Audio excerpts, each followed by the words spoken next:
Chapter 3. Say Goddess what ensued when Raphael. The affable archangel, Eve. The story heard attentive and was filled with admiration and deep muse to hear of things so high and strange. Paradise Lost, B. Roman 7.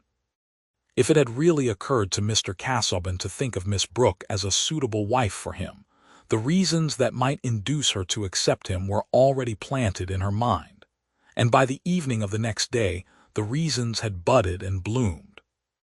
For they had had a long conversation in the morning, while Celia, who did not like the company of Mr. Casaubon's moles and sallowness, had escaped to the vicarage to play with the curate's ill-shod but merry children.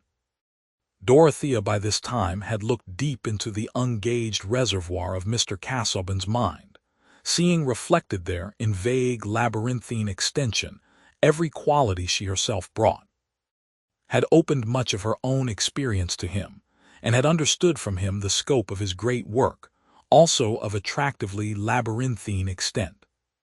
For he had been as instructive as Milton's affable archangel, and with something of the archangelic manner he told her how he had undertaken to show what indeed had been attempted before, but not with that thoroughness, justice of comparison, and effectiveness of arrangement at which Mr.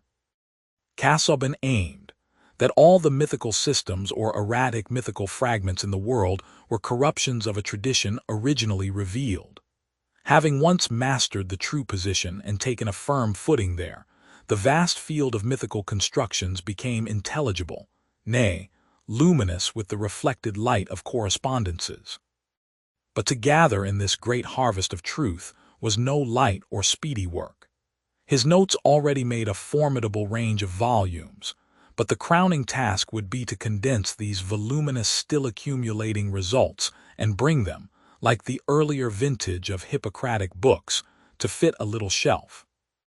In explaining this to Dorothea, Mr. Casaubon expressed himself nearly as he would have done to a fellow student, for he had not two styles of talking at command. It is true that when he used a Greek or Latin phrase, he always gave the English with scrupulous care, but he would probably have done this in any case. A learned provincial clergyman is accustomed to think of his acquaintances as of lords, knights, and other noble and worthy men, that con Latin but litil. Dorothea was altogether captivated by the wide embrace of this conception. Here was something beyond the shallows of ladies' school literature. Here was a living Bossuet, whose work would reconcile complete knowledge with devoted piety. Here was a modern Augustine who united the glories of doctor and saint.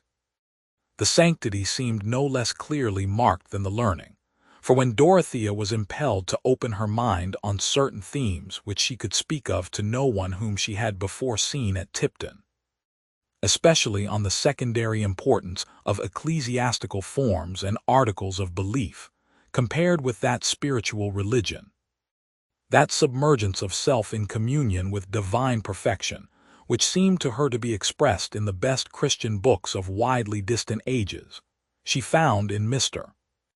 Casaubon a listener who understood her at once, who could assure her of his own agreement with that view when duly tempered with wise conformity, and could mention historical examples before unknown to her.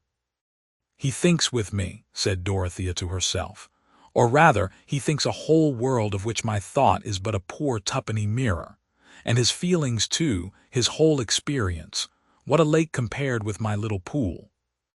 Miss Brooke argued from words and dispositions, not less unhesitatingly than other young ladies of her age. Signs are small measurable things, but interpretations are illimitable, and in girls of sweet, ardent nature, every sign is apt to conjure up wonder, hope, belief, vast as a sky, and colored by a diffuse thimbleful of matter in the shape of knowledge. They are not always too grossly deceived, for Sinbad himself may have fallen by good luck on a true description, and wrong reasoning sometimes lands poor mortals in right conclusions. Starting a long way off the true point, and proceeding by loops and zigzags, we now and then arrive just where we ought to be. Because Miss Brooke was hasty in her trust, It is not therefore clear that Mr. Casaubon was unworthy of it.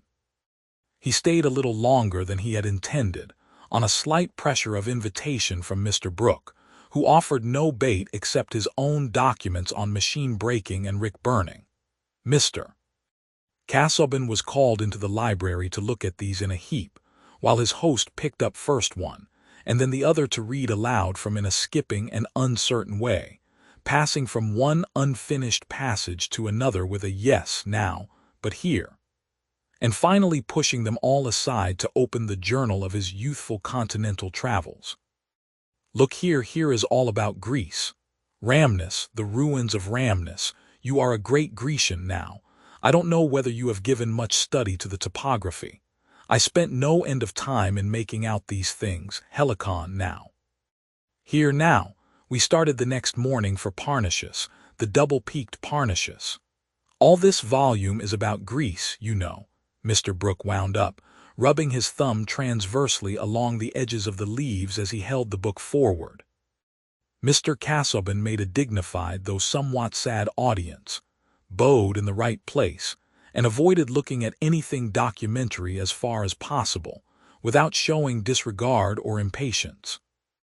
Mindful that this desultoriness was associated with the institutions of the country, and that the man who took him on this severe mental scamper was not only an amiable host, but a landholder and custos rotulorum, was his endurance aided also by the reflection that Mr. Brooke was the uncle of Dorothea. Certainly, he seemed more and more bent on making her talk to him, on drawing her out, as Celia remarked to herself. And in looking at her, his face was often lit up by a smile like pale wintry sunshine. Before he left the next morning, while taking a pleasant walk with Miss Brooke along the gravelled terrace, he had mentioned to her that he felt the disadvantage of loneliness, the need of that cheerful companionship with which the presence of youth can lighten or vary the serious toils of maturity. And he delivered this statement with as much careful precision as if he had been a diplomatic envoy whose words would be attended with results. Indeed, Mr. Casaubon was not used to expect that he should have to repeat or revise his communications of a practical or personal kind. The inclinations which he had deliberately stated on the 2d of October he would think it enough to refer to by the mention of that date, judging by the standard of his own memory, which was a volume where a vidi supra could serve instead of repetitions, and not the ordinary long-used blotting book which only tells of forgotten writing. But in this case, Mr. Casaubon's confidence was not likely to be falsified, for Dorothea heard and retained what he said with the eager interest of a fresh young nature, to which every variety in experience is an epoch. It was 3 o'clock in the beautiful breezy autumn day when Mr. Casaubon drove off to his rectory at Lowick, only 5 miles from Tipton, and Dorothea, who had on her bonnet and shawl, hurried along the shrubbery and across the park that she might wander through the bordering wood with no other visible companionship than that of Monk, the great St. Bernard dog, who always took care of the young ladies in their walks. There had risen before her the girl's vision of a possible future for herself, to which she looked forward with trembling hope, and she wanted to wander on in that visionary future without interruption. She walked briskly in the brisk air. The color rose in her cheeks, and her straw bonnet, which our contemporaries might look at with conjectural curiosity as at an obsolete form of basket, fell a little backward. She would perhaps be hardly characterized enough if it were omitted that she wore her brown hair, flatly braided and coiled behind, so as to expose the outline of her head in a daring manner, at a time when public feeling required the meagerness of nature to be dissimulated by tall barricades of frizzed curls and bows, never surpassed by any great race except the Fijian. This was a trait of Miss Brooke's asceticism, but there was nothing of an ascetic's expression in her bright full eyes as she looked before her, not consciously seeing, but absorbing into the intensity of her mood, the solemn glory of the afternoon with its long swathes of light between the far-off rows of limes, whose shadows touched each other. All people, young or old, that is, All people in those anti-reform times would have thought her an interesting object if they had referred the glow in her eyes and cheeks to the newly awakened ordinary images of young love. The illusions of Chloe about Strephon have been sufficiently consecrated in poetry, as the pathetic loveliness of all spontaneous trust ought to be. Miss Pippin, adoring young Pumpkin, and dreaming along endless vistas of unwearying companionship, was a little drama which never tired our fathers and mothers, and had been put into all costumes. Let but Pumpkin have a figure which would sustain the disadvantages of the short-waisted swallowtail, and everybody felt it not only natural but necessary to the perfection of womanhood, that a sweet girl should be at once convinced of his virtue, his exceptional ability, and above all, his perfect sincerity. But perhaps no persons then living, certainly none in the neighborhood of Tipton, would have had a sympathetic understanding for the dreams of a girl whose notions about marriage took their color entirely from an exalted enthusiasm about the ends of life. An enthusiasm which was lit chiefly by its own fire, and included neither the niceties of the trousseau, the pattern of plate, nor even the honors and sweet joys of the blooming matron. It had now entered Dorothea's mind that Mr. Castleman might wish to make her his wife, and the idea that he would do so touched her with a sort of reverential gratitude. How good of him! Nay, it would be almost as if a winged messenger had suddenly stood beside her path and held out his hand towards her. For a long while she had been oppressed by the indefiniteness which hung in her mind, like a thick summer haze, over all her desire to make her life greatly effective. What could she do? What ought she to do? She, hardly more than a budding woman, but yet with an active conscience and a great mental need, not to be satisfied by a girlish instruction comparable to the nibblings and judgments of a discursive mouse. With some endowment of stupidity and conceit, she might have thought that a Christian young lady of fortune should find her ideal of life in village charities, patronage of the humbler clergy, the perusal of female scripture characters, unfolding the private experience of Sarah under the old dispensation and Dorcas under the new, and the care of her soul over her embroidery in her own boudoir, with a background of prospective marriage to a man who, if less strict than herself, as being involved in affairs religiously inexplicable, might be prayed for and seasonably exhorted. From such contentment poor Dorothea was shut out. The intensity of her religious disposition, the coercion it exercised over her life, was but one aspect of a nature altogether ardent, theoretic, and intellectually consequent. And with such a nature struggling in the bands of a narrow teaching, hemmed in by a social life which seemed nothing but a labyrinth of petty courses, a walled-in maze of small paths that led no whither, the outcome was sure to strike others as at once exaggeration and inconsistency. The thing which seemed to her best, she wanted to justify by the completest knowledge, and not to live in a pretended admission of rules which were never acted on. Into this soul hunger, as yet all her youthful passion was poured. The union which attracted her was one that would deliver her from her girlish subjection to her own ignorance, and give her the freedom of voluntary submission to a guide who would take her along the grandest path. I should learn everything then, she said to herself, still walking quickly along the bridle road through the wood. It would be my duty to study that I might help him the better in his great works. There would be nothing trivial about our lives. Everyday things with us would mean the greatest things. It would be like marrying Pascal. I should learn to see the truth by the same light as great men have seen it by, and then I should know what to do when I got older. I should see how it was possible to lead a grand life here, now, in England. I don't feel sure about doing good in any way now. Everything seems like going on a mission to a people whose language I don't know. Unless it were building good cottages, there can be no doubt about that. Oh, I hope I should be able to get the people well housed in Lowick. I will draw plenty of plans while I have time. Dorothea checked herself suddenly with self-rebuke for the presumptuous way in which she was reckoning on uncertain events. but she was spared any inward effort to change the direction of her thoughts by the appearance of a cantering horseman round a turning of the road. The well-groomed chestnut horse and two beautiful setters could leave no doubt that the rider was Sir James Chatham. He discerned Dorothea, jumped off his horse at once, and having delivered it to his groom, advanced towards her with something white on his arm, at which the two setters were barking in an excited manner.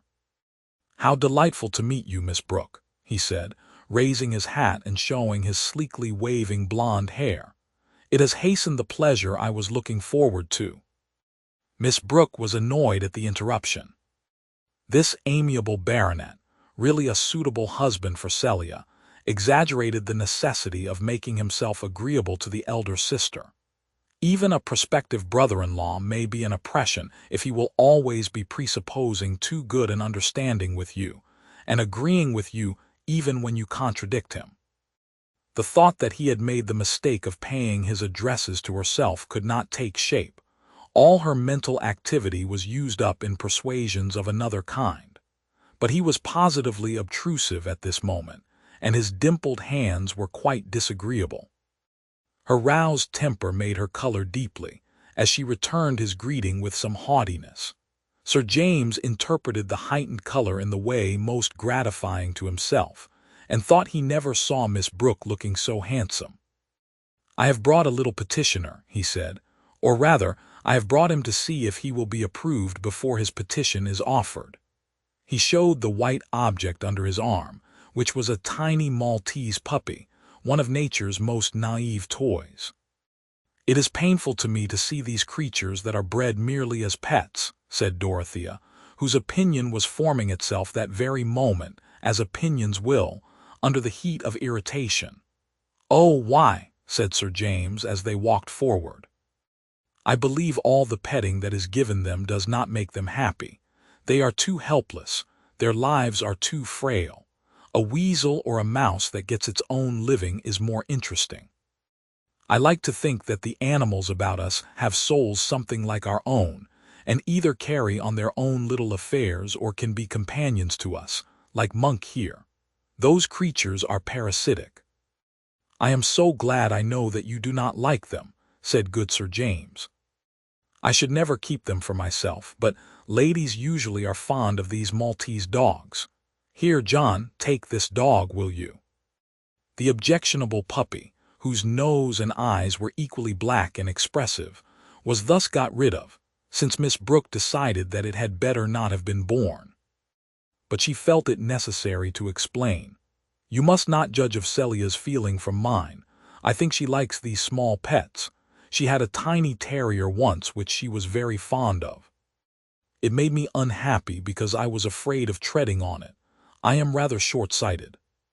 "You have your own opinion about everything, Miss Brooke, and it is always a good opinion." What answer was possible to such stupid complimenting? "Do you know, I envy you that," Sir James said, as they continued walking at the rather brisk pace set by Dorothea. "I don't quite understand what you mean." "Your power of forming an opinion. I can form an opinion of persons. I know when I like people, but about other matters, do you know, I have often a difficulty in deciding. One hears very sensible things said on opposite sides. Or that seems sensible. Perhaps we don't always discriminate between sense and nonsense." Dorothea felt that she was rather rude. "Exactly," said Sir James, "but you seem to have the power of discrimination." "On the contrary, I am often unable to decide. But that is from ignorance. The right conclusion is there all the same, though I am unable to see it. I think there are few who would see it more readily.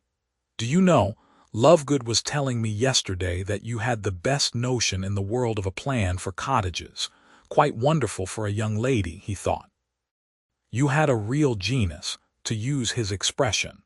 He said you wanted Mr. Brooke to build a new set of cottages, but he seemed to think it hardly probable that your uncle would consent. Do you know, that is one of the things I wish to do, I mean, on my own estate. I should be so glad to carry out that plan of yours if you would let me see it. Of course, it is sinking money. That is why people object to it. Laborers can never pay rent to make it answer, but after all, it is worth doing. Worth doing. Yes, indeed, said Dorothea energetically, forgetting her previous small vexations. I think we deserve to be beaten out of our beautiful houses with a scourge of small cords, all of us who let tenants live in such sties as we see round us. Life in cottages might be happier than ours, if they were real houses fit for human beings from whom we expect duties and affections. Will you show me your plan? Yes, certainly. I dare say it is very faulty, but I have been examining all the plans for cottages in Loudon's book, and picked out what seem the best things. Oh, what a happiness it would be to set the pattern about here. I think instead of Lazarus at the gate, we should put the pigsty cottages outside the park gate. Dorothea was in the best temper now. Sir James, as brother-in-law, building model cottages on his estate, and then, perhaps, others being built at Lowick, and more elsewhere in imitation. It would be as if the spirit of Oberlin had passed over the parishes to make the life of poverty beautiful. Sir James saw all the plans, and took one away to consult upon with Lovegood. He also took away a complacent sense that he was making great progress in Miss Brooke's good opinion. The Maltese puppy was not offered to Celia. An omission which Dorothea afterwards thought of with surprise, but she blamed herself for it. She had been engrossing Sir James. After all, it was a relief that there was no puppy to tread upon. Celia was present while the plans were being examined, and observed Sir James's illusion. He thinks that Dodo cares about him, and she only cares about her plans. Yet I am not certain that she would refuse him if she thought he would let her manage everything and carry out all her notions. And how very uncomfortable Sir James would be. I cannot bear notions. It was Celia's private luxury to indulge in this dislike. She dared not confess it to her sister in any direct statement, for that would be laying herself open to a demonstration that she was somehow or other at war with all goodness. But on safe opportunities, she had an indirect mode of making her negative wisdom tell upon Dorothea, and calling her down from her rhapsodic mood by reminding her that people were staring, not listening. Celia was not impulsive. What she had to say could wait, and came from her always with the same quiet staccato evenness. When people talked with energy and emphasis, she watched their faces and features merely. She never could understand how well-bred persons consented to sing and open their mouths in the ridiculous manner requisite for that vocal exercise. It was not many days before Mr. Casaubon paid a morning visit, on which he was invited again for the following week to dine and stay the night.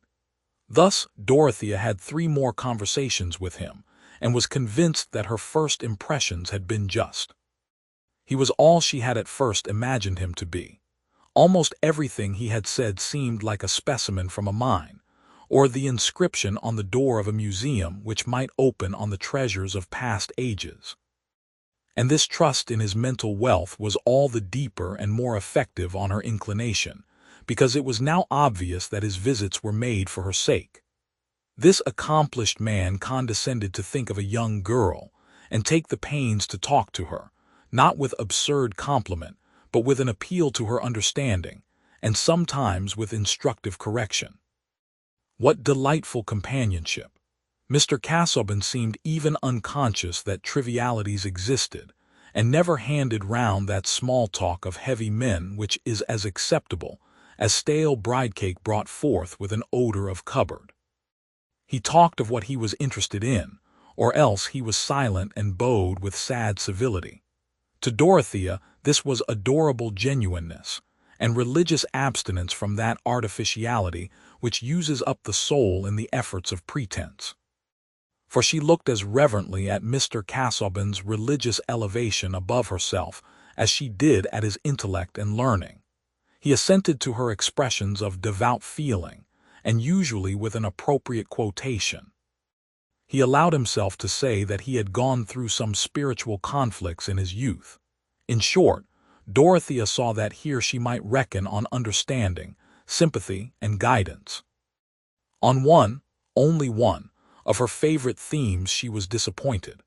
Mr. Casaubon apparently did not care about building cottages, and diverted the talk to the extremely narrow accommodation which was to be had in the dwellings of the ancient Egyptians, as if to check a too high standard. After he was gone, Dorothea dwelt with some agitation on this indifference of his, and her mind was much exercised with arguments drawn from the varying conditions of climate which modify human needs, and from the admitted wickedness of pagan despots. Should she not urge these arguments on Mr. Casaubon when he came again?